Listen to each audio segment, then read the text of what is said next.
नमस्कार दोस्तों, स्वागत है आपके अपने YouTube चैनल रीडिंग लवर्स पर। दोस्तों आज की जो वीडियो इसमें हम करने वाले हैं आपका हरियाणा में जो टीचर एलिजिबिलिटी जो टेस्ट होने वाला है टीजीटी पीजीटी पीआरटी वाला, तो आपके एग्जामों के लिए महत्वपूर्ण जो क्वेश्चन है आज की वीडियो में हम यहाँ पर करने वाले हैं। सभी के सभी वेरी वेरी इंपॉर्टेंट क्वेश्चन हैं, क्योंकि इनके अंदर से ही आपको एग्जाम में जो क्वेश्चन वो देखने को मिलेंगे।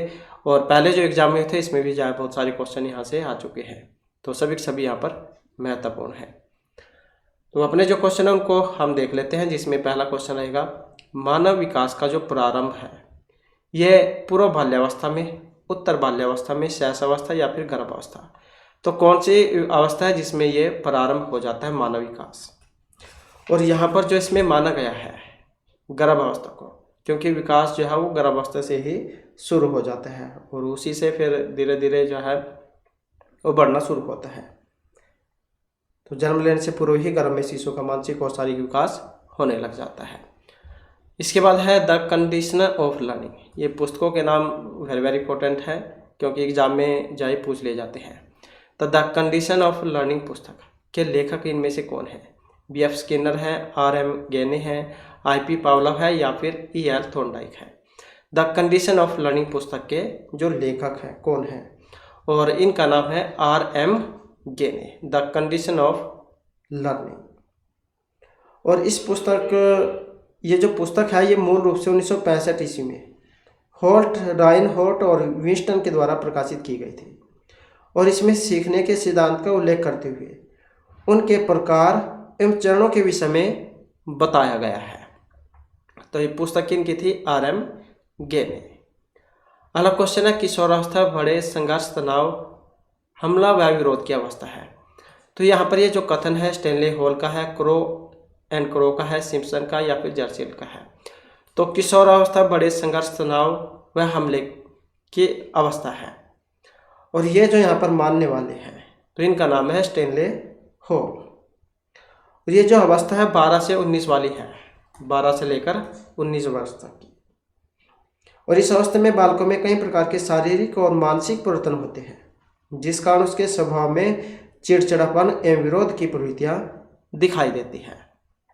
तो कथन किनका था? स्टेनले हॉल का।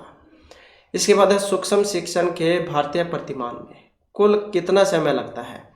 40, 45, 30 या फिर 36 मिनट का। तो सूक्ष्म शिक्षण के भारतीय प्रतिमान में कुल कितना समय लगता है? तो समय की बात करें तो जो इसमें 36 मिनट जो है ये लगते हैं। और ये शिक्षक प्रशिक्षण से संबंधित कार्यविधि है। और 6 चरण योजना, पाठन, प्रतिपुष्टि, पुनः योजन, पुनः शिक्षण और पुनः प्रतिपुष्टि में विभाजित होता है। तो सूक्ष्म शिक्षण के भारतीय प्रतिमान में कुल कितना समय लगता है? 36 मिनट का। इसके बाद सीखने का पठार सीखने की प्रक्रिया के मुख्य अभिलक्षण है जो स्थिति को प्रकट करते हैं जिसमें सीखने की प्रक्रिया में कोई उन्नति नहीं होती। तो ये जो कथन है यहाँ पर होलिंगवर्थ का है, स्किनर का है, रोज का है, गेट्स व अन्य का है। तो सीखने का पठार सीखने की प्रक्रिया के मुख्य अभिलक्षण है जो स्थिति को प्रकट करता है जिसमें सीखने की प्रक्रिया में कोई उन्नति नहीं होती। तो कथन है यहाँ पर किनका कथन है? तो रोज जो है रोज का यहाँ पर ये कथन है।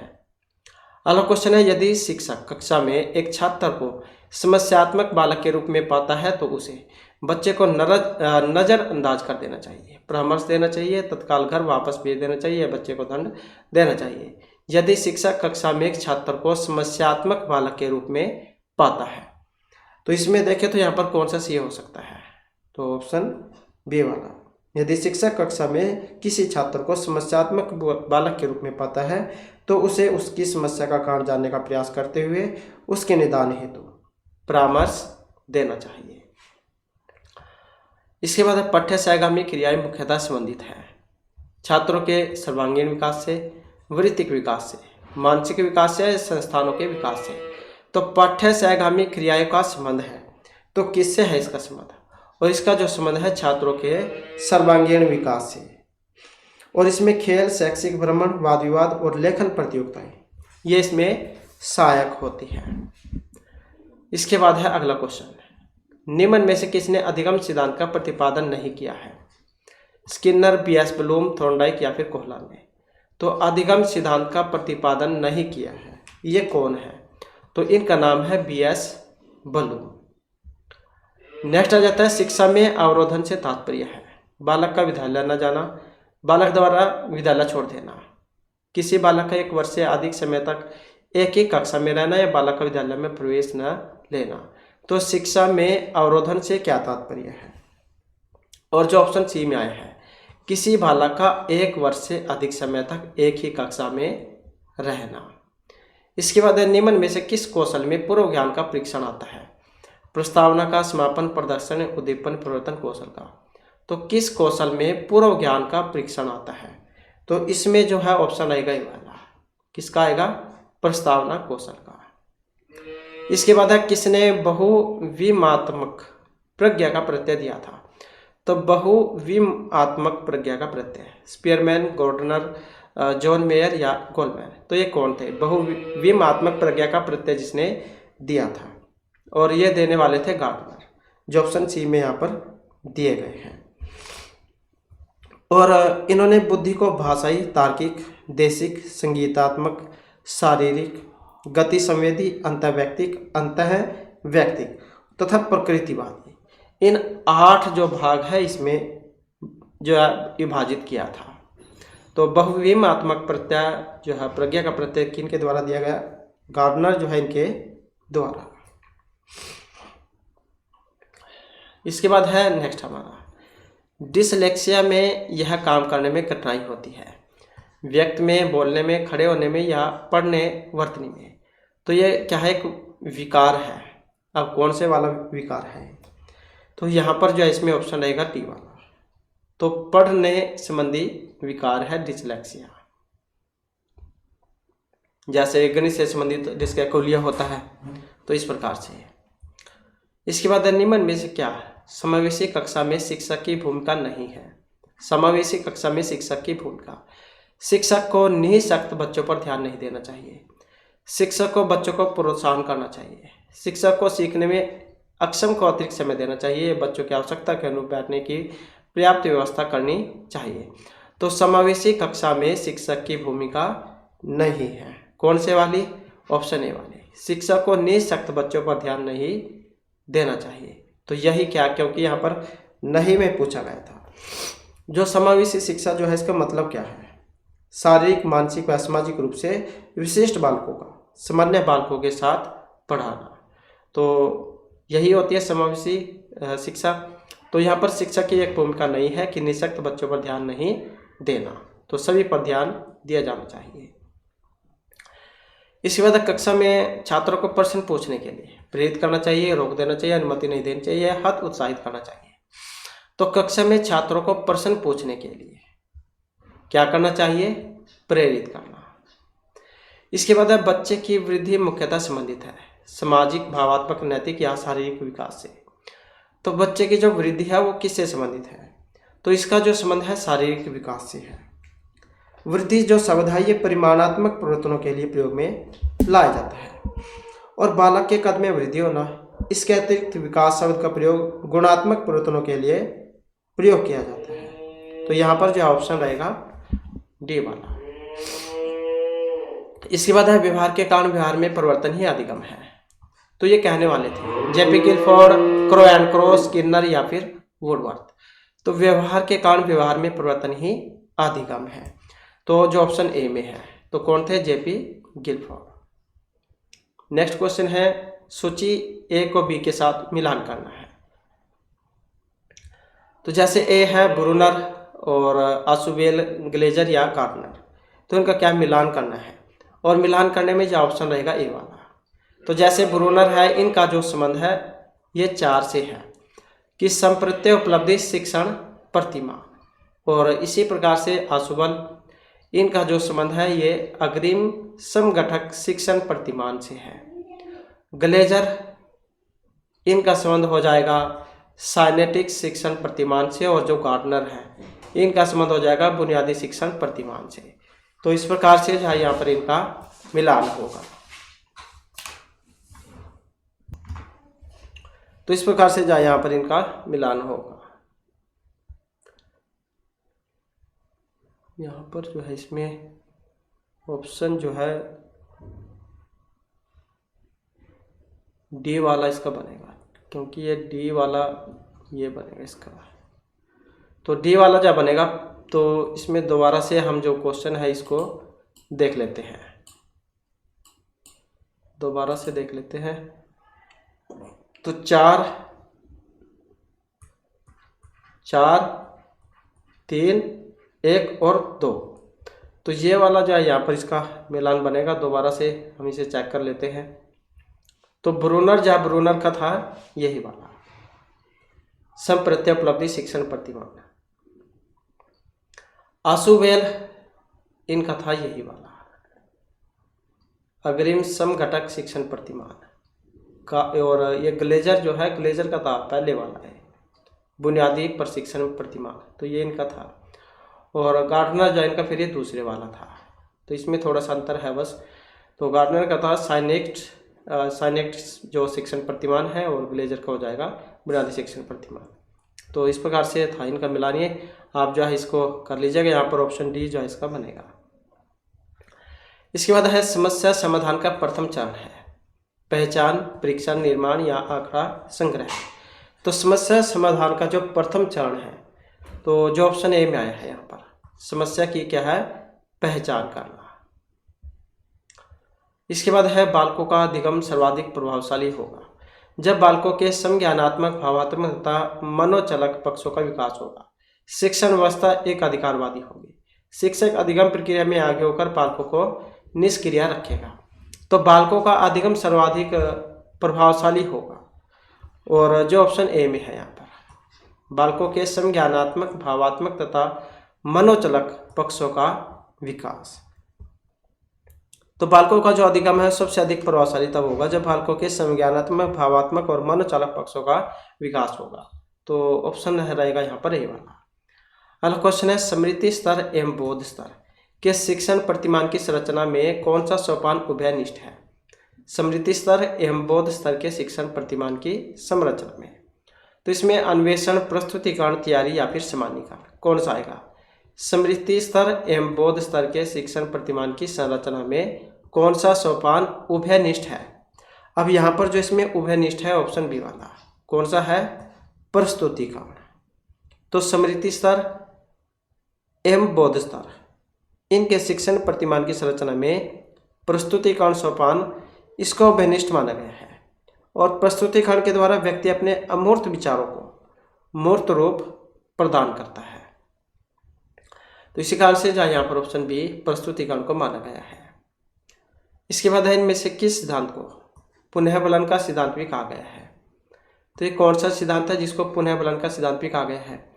उद्दीपक अनुक्रिया सिद्धांत, सोच का सिद्धांत, क्रिया प्रसूत अनुबंधन का सिद्धांत या शास्त्रीय अनुबंधन का सिद्धांत। तो किस सिद्धांत को पुनः बलन का सिद्धांत भी कहा जाता है, और जो ऑप्शन सी में है यहाँ पर क्रिया प्रसूत अनुबंधन का सिद्धांत, जो वेरी वेरी इंपॉर्टेंट है। तो पुनः बलन का सिद्धांत किसे कहा जाएगा, क्रिया प्रसूत अनुबंधन के सिद्धांत को। अगला क्वेश्चन है इनमें से कौन सी अवस्था ब्रूनर के समज्ञानात्मक विकास सिद्धांत का एक अंग नहीं है। तो कौन सी अवस्था है ब्रूनर के समज्ञानात्मक विकास सिद्धांत का अंग नहीं है। तो यह प्रतिबिंबात्मक है, संकेतात्मक, क्रियात्मक या अंत प्रज्ञा अवस्था है, कौन सी है। और जो यहाँ पर ऑप्शन डी में आई है अंत प्रज्ञा अवस्था। तो ये जो अंत प्रज्ञा अवस्था जो है ब्रूनर के समज्ञानात्मक विकास के सिद्धांत का अंग नहीं है, और इनके सिद्धांत के अनुसार इस मॉडल के द्वारा मनुष्य अपने वातावरण से सामंजस्य स्थापित करता है। इसके बाद मॉरिसन ने बौद्ध स्तर के शिक्षण प्रतिमान में 5 पदों का वर्णन किया है, वे कौन से हैं। प्रस्तुतिकरण, खोज, संगठन या फिर व्यवस्था, आत्मीकरण, वाचन या अभिव्यक्तिकरण। तो मॉरिसन के बौद्ध स्तर के शिक्षण प्रतिमान में जो 5 पद है इनका वर्णन किया है, वे कौन कौन से हैं, और जो यहाँ पर ऑप्शन ए में दिए गए हैं। तो जिसमें खोज, प्रस्तुतिकरण, आत्मीकरण, संगठन व्यवस्था और वाचन अभिव्यक्तिकरण, ये वाले इसमें आ जाएंगे। तो इस प्रकार से जो है इनका क्रम यहाँ पर इसमें बनेगा। इसके बाद है इनमें से कौन सा समज्ञानात्मक क्षेत्र से संबंधित नहीं है।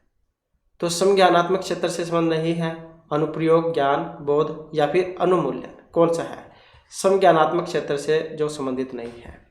और जो यहाँ पर ऑप्शन डी में आया है कौन सा, अनुमूल्यन।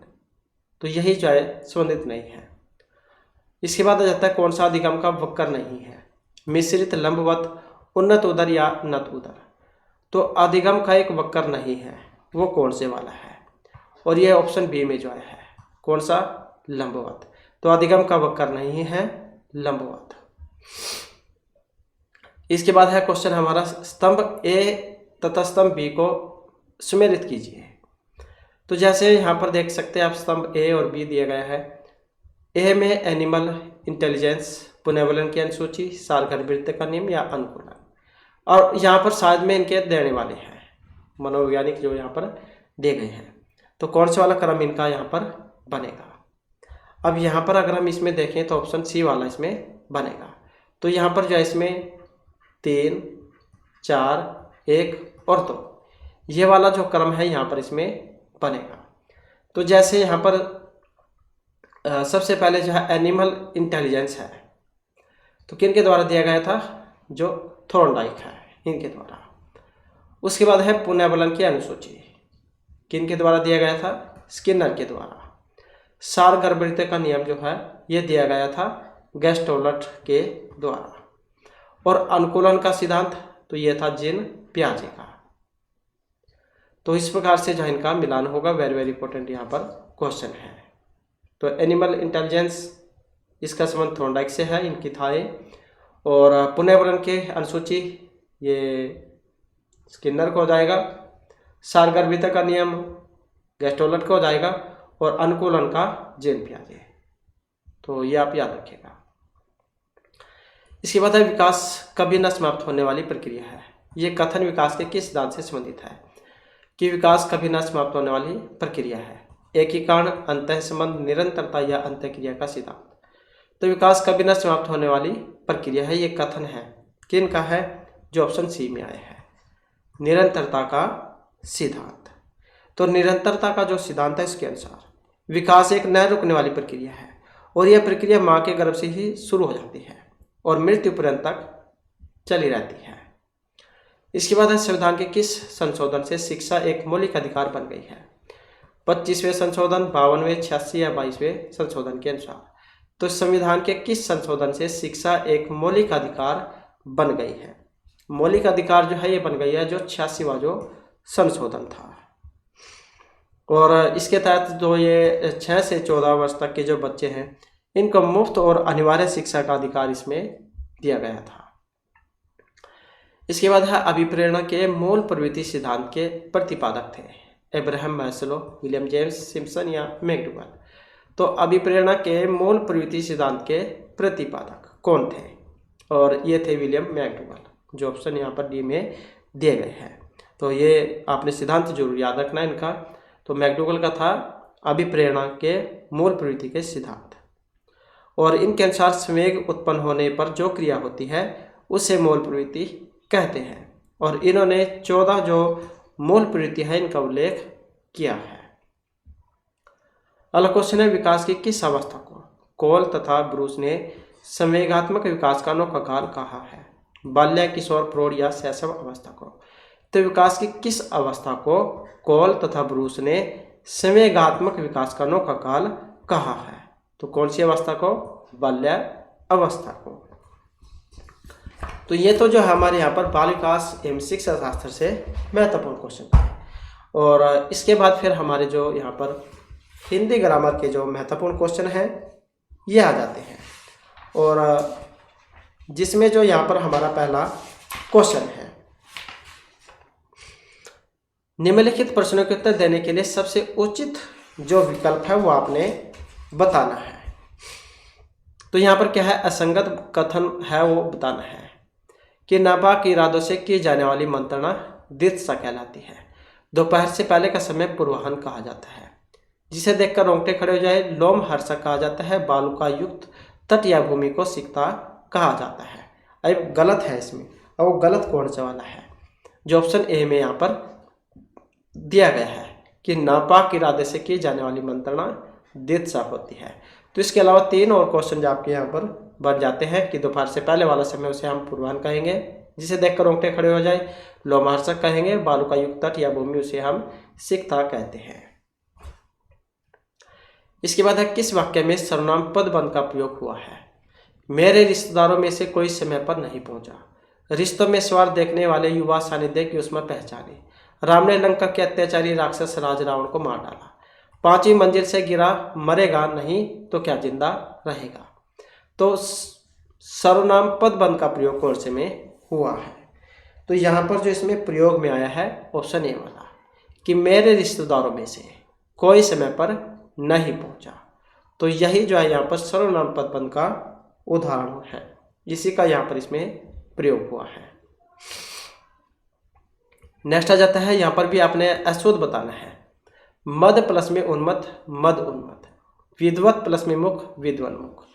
तत् प्लस में उपरांत, तदुपरांत। सठ प्लस में आयतन, षडायतन। तो अशुद्ध संधि वाला विकल्प यहाँ पर बताना है और जो ऑप्शन सी में आया है तत् प्लस में उपरांत, तदुपरांत।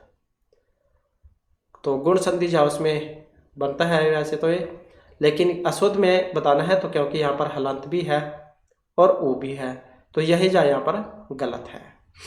और अन्य देखें तो मद प्लस में उन्मत्त, मद उन्मत्त। विद्वत प्लस में मुख, विद्वन्मुख। ताको ना हुआ है। सठ प्लस में आयतन, षडायतन, क्योंकि ये ट ठ ड हो जाता है तीसरा वर्ण, तो ये वाला जो है यहाँ पर इसमें गलत है।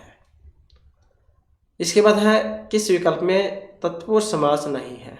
वाक चातुर्य, अरण्य उदन्य, तीर्थाटन या मेन केतु। तो तत्पुरुष समास नहीं है। तत्पुरुष समास कहाँ पर होता है, जिसमें द्वितीय पद प्रधान होता है। तो तत्पुरुष समास एक में नहीं है और वो कौन से वाला है, ये जो ऑप्शन डी में आया है मेन केतु, तो इसी में नहीं है। इसके बाद तत्सम तद्भव की दृष्टि से असंगत विकल्प बताइए। तत्सम तद्भव की दृष्टि से असंगत।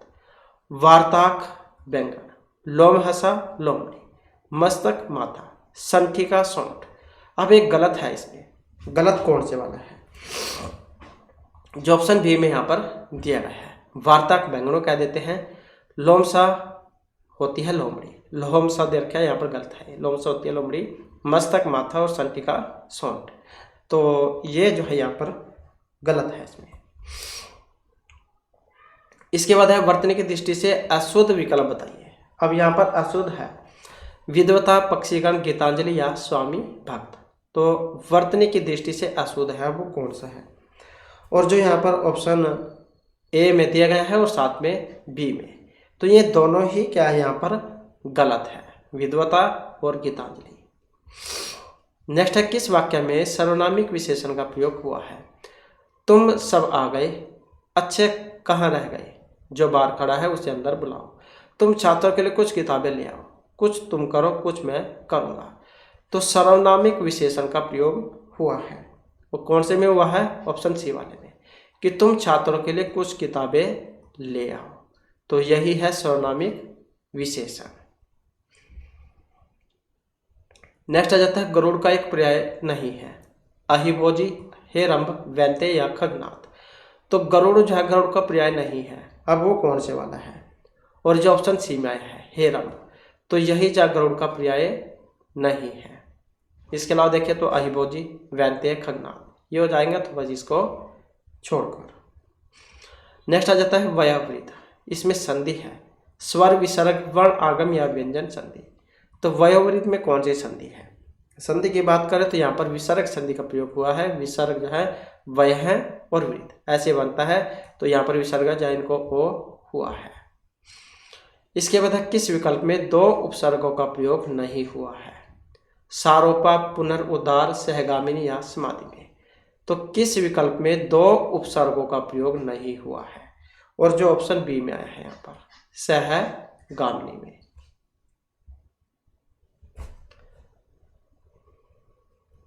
अगला क्वेश्चन है अशुद्ध जो विकल्प है वो आपने बताना है। आपसे मिलकर मुझे आनंद का आभास हुआ है। मेरठ में कई दर्शनीय स्थल हैं। यह छात्रवृत्ति केवल छात्राओं के लिए है। मैं अपना मत स्पष्ट करना चाहता हूँ। तो अशुद्ध वाक्य यहाँ पर बताना है। अशुद्ध की बात करें तो ऑप्शन ए में जो है आपसे मिलकर मुझे आनंद का आभास हुआ, तो आभास हुआ, तो इसी कारण से यहाँ पर ये गलत है। मेरठ में कई दर्शनीय स्थल हैं, छात्रवृत्ति केवल छात्राओं के लिए है। मैं अपना मत स्पष्ट करना चाहता हूँ, ये सही है, बस इसको छोड़कर, क्योंकि आपसे मिलकर मुझे आनंद का आभास नहीं, आनंद हुआ, ये तो ऐसा होना चाहिए था, तो आभास ये इस कारण से गलत हो गया है।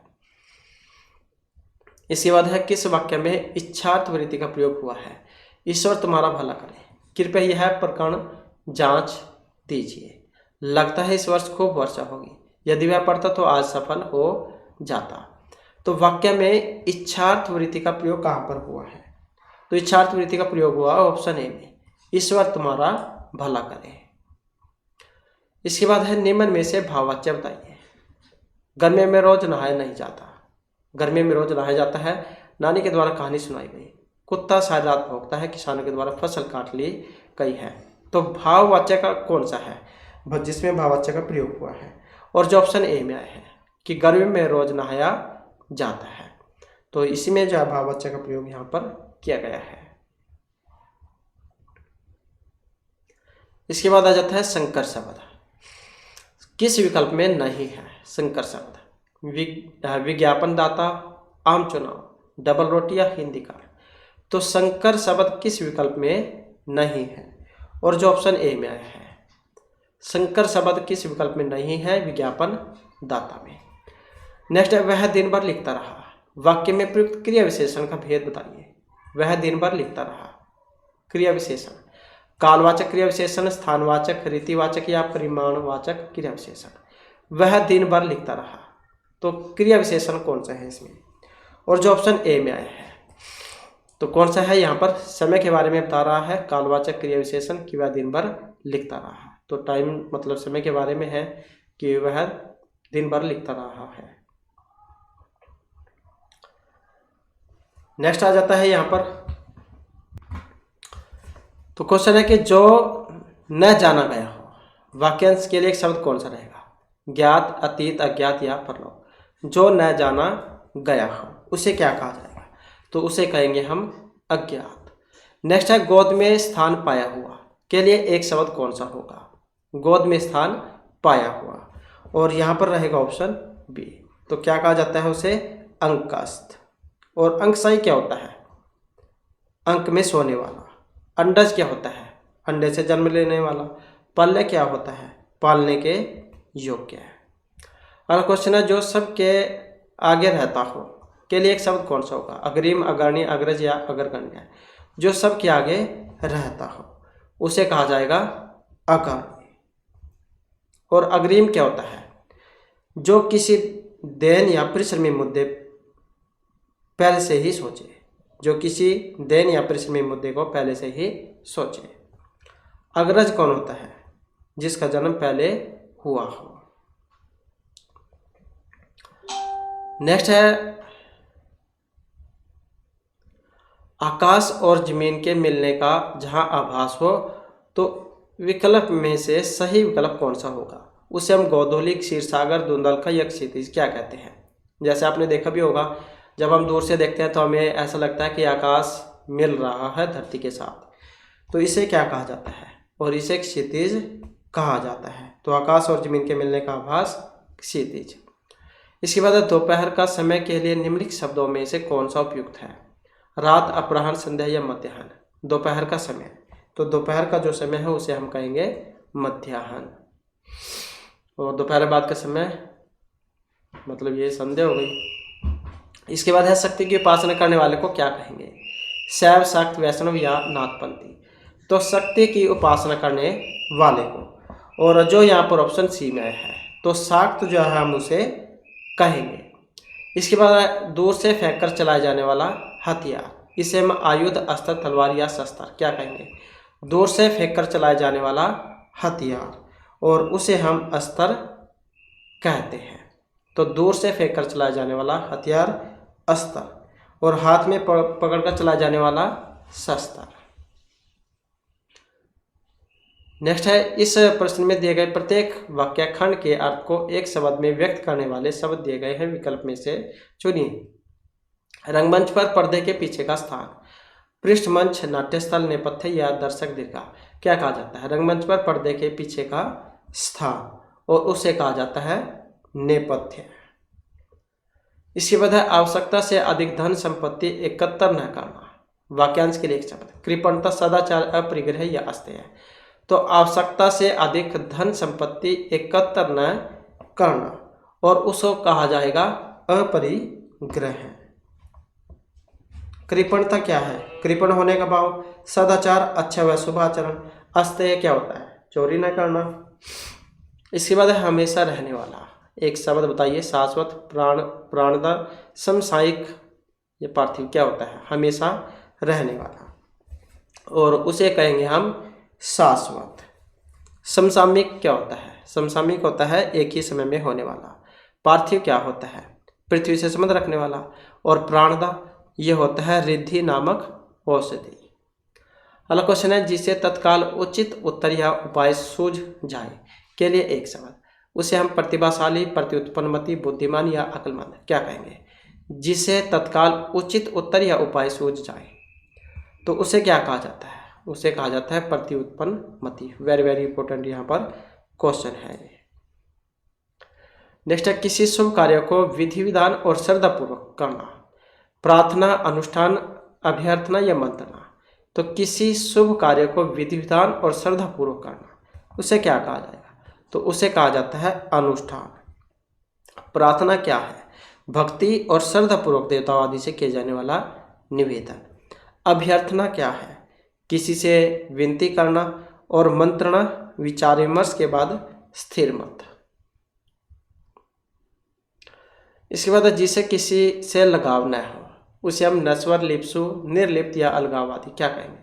जिसे किसी से लगाव न हो और उसे कहेंगे हम निर्लिप्त। नेक्स्ट है, सबके समान अधिकार पर विश्वास। अधिकारी, प्रगतिवादी, समाजवाद या अधिकारवाद। सबके समान अधिकार पर विश्वास, उसे क्या कहेंगे?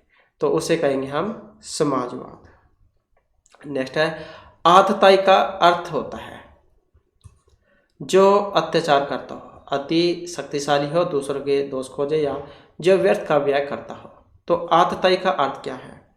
तो इसके लिए प्रयोग में आएगा जो अत्याचार करता हो, उसे कह देते हैं आतताई। नेक्स्ट है, बरसात बिल्कुल न होना। अनवृष्टि, अनावृष्टि, अल्पवृष्टि या अनावृष्टि क्या कहेंगे? बरसात बिल्कुल न होना, तो उसे कहा जाएगा अनवृष्टि। सूखा पड़ना क्या देते हैं जैसे। वह अवस्था जब सचमुच में युद्ध नहीं होता परंतु युद्ध का माहौल हमेशा बना रहता है, तो उसे हम वाक युद्ध, गर्म, शीत या छद्म युद्ध। वेरी वेरी इंपॉर्टेंट यहाँ पर क्वेश्चन है कि वह अवस्था जब सचमुच में युद्ध तो नहीं होता लेकिन माहौल गर्म रहता है, तो उसे क्या कहा जाता है? उसे कहा जाता है शीत युद्ध। नेक्स्ट आ जाता है, जो बहुत अधिक काम करने वाला हो। मेहनती, बलशाली, कर्मठिया, उद्यमी। जो बहुत अधिक काम करने वाला हो उसे हम क्या कहेंगे? तो उसे कहेंगे हम उद्यमी। कर्म करने वाले को क्या कहा जाता है? कर्मठ कहा जाता है। बहुत मेहनत करने वाले को क्या कहा जाएगा? मेहनती कहा जाएगा। जिसमें अधिक बल हो उसे क्या कहा जाएगा? बलशाली। इसके बाद है, ईश्वर का कोई आकार नहीं होता, उसे हम सरोकार, साकार, निराकार या कोई सभी नहीं क्या कहेंगे? ईश्वर का कोई आकार नहीं होता, तो उसे कहेंगे हम निराकार। आपसी व्यवहार का संबंध, उसे कहा जाएगा सरोकार। जिसका कोई आकार न हो उसे कहा जाएगा साकार। नेक्स्ट आ जाता है, अपने विषय का पूरा जानकार। विज्ञानी, बुद्धिमान, निपुण या बुद्धिजीवी क्या कहा जाता है? जिसे अपने विषय की अच्छी नॉलेज हो तो उसे क्या कहा जाएगा? और उसे कहेंगे हम निपुण। और जिसकी जीविका बुद्धि के काम से चलती हो उसे कहेंगे बुद्धिजीवी। और किसी विषय का अच्छा या पूर्ण ज्ञान रखने वाला उसे कहा जाएगा विज्ञानी। मानसिक क्षमता का उचित प्रयोग करने वाला तो उसे कहा जाता है बुद्धिमान। नेक्स्ट है, जो खाना मुफ्त में मिलता हो। भंडारा, खुराक, लंगर या भोजन। जो खाना मुफ्त में मिलता हो उसे क्या कहा जाता है? तो उसे हम लंगर कहेंगे। अन्न रखने का घर भंडार होता है। भोजन की एक समय की नियत मात्रा खुराक होती है। पेट भरने के लिए खाए जाने वाला पदार्थ भोजन होता है। इसके बाद है, आवश्यकता से अधिक वर्षा का होना। उसे हम अनावृष्टि, झंझावत, अतिवृष्टि या दुर्दिन क्या कहेंगे? आवश्यकता से अधिक वर्षा का होना और उसे कहेंगे हम अतिवृष्टि। तो वर्षा का अभाव अनावृष्टि होता है। बुरे दिन को हम दुर्दिन कह देते हैं। वह तेज आंधी जिसके साथ बारिश भी हो, उसे हम झंझावत कहते हैं। इसके बाद है जो अपने कर्तव्य को न जानता हो, तो उसे हम अनजान, अज्ञानी, किम कर्तव्य विमूढ़ या कर्तव्यहीन क्या कहेंगे? कि जो अपने कर्तव्य को न जानता हो। और जो यहाँ पर ऑप्शन सी में है, जो अपने कर्तव्य को न जानता हो उसे हम किम कर्तव्य विमूढ़ कहेंगे। और जो अपने कर्तव्य का पालन न करे उसे कहेंगे हम कर्तव्यहीन। जिसे ज्ञान ना हो उसे कहेंगे हम अज्ञानी। जिसके बारे में जानकारी न हो उसे कह देते हैं हम अनजान। नेक्स्ट आ जाता है दोपहर के बाद का समय, उसे हम पूर्वाह्न, मध्याह्न, अपराह्न या निशीथ क्या कहेंगे? तो दोपहर के बाद का समय, और उसे कहेंगे हम अपराह्न। और इससे दोपहर से पहले का समय पूर्वाह्न, और बीच वाला मध्याह्न। और निशीथ ये कह देते हैं हम रात्रि के मध्य भाग का जो समय होता है उसे हम निशीथ कहते हैं। इसके बाद है जिसके हृदय पर आघात हो। वाक्यांश के लिए उपयुक्त शब्द मर्महित, मर्म अहुत, मर्महत या मर्महुत क्या कहेंगे? जिसके हृदय पर आघात हो, और उसके कहेंगे हम मर्म आहत। मर्म को समझने वाला मर्माहित होता है, तो ऑप्शन रहेगा बी वाला। इसके बाद जो स्वयं उत्पन्न हो के लिए उपयुक्त शब्द अजन्मा, ब्रह्मा, शंभु या प्रजापति। जो स्वयं उत्पन्न हो उसे क्या कहेंगे? तो उसे कहेंगे हम शंभु। जिसका कभी जन्म न हो उसे कह देते हैं अजन्मा। प्रजा का पालन करने वाले को प्रजापति कहा जाता है। ब्रह्मांड की रचना करने वाले को ब्रह्मा कहा जाता है। नेक्स्ट आ जाता है जो पृथ्वी से जुड़ा हुआ हो, संबंधित हो। इसे हम पृथा, भूगोलीय, लौकिक या पार्थिव क्या कहेंगे? जो पृथ्वी से संबंध हो, और उसे कहेंगे हम पार्थिव। जो पृथ्वी से संबंधित हो पार्थिव, और इस लोक संसार से संबंध रखने वाला उसे कहेंगे हम लौकिक। ऐसा क्रम जब बहुत समय से एक ही रूप में चला रहा हो उसे कहेंगे हम पृथा। भूगोल से संबंधित को हम कहेंगे भूगोलीय। नेक्स्ट है दिए गए वाक्यांश के लिए एक शब्द का प्रयोग कीजिए। 25 वर्ष पूरे करने के उपलक्ष्य में होने वाला उत्सव हीरक जयंती, स्वर्ण जयंती, रजत या कोई सा भी नहीं। तो 25 वर्ष पूरे करने पर जो उत्सव होता है उसको क्या कहा जाता है? तो उसको कहा जाता है रजत जयंती। 60 वर्ष पूरा होने पर उसे कहा जाता है हीरक जयंती। ये 60 वर्ष पूरे होने पर हीरक जयंती। और 50 वर्ष पूरे होने पर उसे कहा जाता है स्वर्ण जयंती। तो ये आप याद रखिएगा। नेक्स्ट है दीक्षांत शब्द को स्पष्ट करने वाला वाक्य है। पढ़ाई समाप्त होने पर गुरु को दी जाने वाली दीक्षा। किसी महाविद्यालय की पढ़ाई का सफलतापूर्वक अंत। दीक्षा देकर पढ़ाई का अंत या कोई सा भी नहीं। तो दीक्षांत, दीक्षांत, दीक्षांत, दीक्षांत, इसको स्पष्ट करने वाला वाक्य कौन सा है? और जो ऑप्शन बी में दिया गया है किसी महाविद्यालय की पढ़ाई का सफलतापूर्वक अंत, तो उसे कहा जाता है दीक्षांत। नेक्स्ट आ जाता है जो अपने प्रति किए गए उपकार को न माने। प्रस्तुत कथन के लिए एक शब्द कौन सा है? किम कर्तव्य विमूढ़, कृतघ्न, कृपण या कृतकार्य। जो अपने प्रति किए गए उपकार को न माने, और उसे कहेंगे हम कृतघ्न। जो धन को अत्यधिक कंजूसी से खर्च करता हो उसे कहेंगे हम कृपण। जो अपना कार्य कर चुका हो उसे कहेंगे हम कृतकार्य। और जिसे अपने कर्तव्य का ज्ञान ना हो उसे कहेंगे हम किम कर्तव्य विमूढ़। नेक्स्ट है जिसे बुढ़ापा ना आए उसे हम अजर, निर्जर, अमर या अर्भक क्या कहेंगे? जिसे बुढ़ापा न आए, और उसे कहेंगे हम अजर। और जो कभी ना मरे अमर। ऊंचे स्थान से गिरने वाला झरना उसे कह देते हैं निर्झर। खानों से निकलने वाले कांच का समान पारदर्शक उसे कहा जाता है आभरक।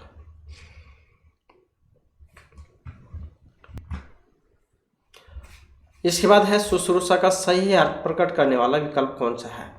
नाना नानी को ट्रेन पर बैठाना, दादा दादी को बस पकड़ाना, दीन दुखियों रोगियों की सेवा करना, माता पिता की जिम्मेदारी। शुश्रूषा का सही अर्थ प्रकट करने वाला विकल्प कौन सा है? और यह ऑप्शन सी वाला है, दीन दुखियों और रोगियों की सेवा। इसके बाद है किस विषय की पूरी छानबीन करना? विवेचन, मीमांसा, विश्लेषण या समीक्षा। तो किसी विषय की पूरी छानबीन करना क्या कहा जाता है उसे? और उसे कहेंगे हम विवेचन, जो ऑप्शन ए में दिया गया है। अब विश्लेषण क्या है? किसी वस्तु या विषय के अंगों को अलग अलग करके देखना, उसे कह देते हैं विश्लेषण। मीमांसा क्या है? गंभीर मनन और विचार, उसे कह देते हैं मीमांसा। समीक्षा क्या है? गुण दोष विवेचन, उसे कह देते हैं समीक्षा। नेक्स्ट है अपने कुल का श्रेष्ठ या प्रतिष्ठित व्यक्ति, वाक्यांश के लिए सार्थक शब्द, उसे हम कुल अंगार, कुल केतु, कुल कंटक या कुलीन क्या कहेंगे? अपने कुल का श्रेष्ठ या प्रतिष्ठित व्यक्ति, वाक्यांश के लिए एक शब्द, और उसे कहेंगे हम कुल केतु। कुलंगर क्या है? कुल का नाश करने वाला, उसे कह देते हैं कुलंगार। कुल कंटक कौन है? ऐसा व्यक्ति जिसके बुरे आचरण से कुल के लोग दुखी रहते हों। कुलीन कौन है? तो यह उच्च कुल का। इसके बाद है किस वेलकम्य वाक्य के लिए प्रयुक्त शब्द सार्थक नहीं है। तो कौन से में नहीं है यहाँ पर? तो ऑप्शन ए ही है इसका ये। तो जो आपसे उत्पन्न हुआ हो तो उसे कहा जाता है शंभु। यहाँ पर एक क्वेश्चन कंप्लीट नहीं हुआ है, कोई बात नहीं, हम इसे छोड़ देते हैं। तो यह हमारे क्वेश्चन जहाँ और आज की महत्वपूर्ण क्लास थी, और नेक्स्ट वीडियो की इसमें आपके लिए नए जो महत्वपूर्ण क्वेश्चन हम लेकर आएंगे। और हमारे साथ अंत बनाने के लिए धन्यवाद।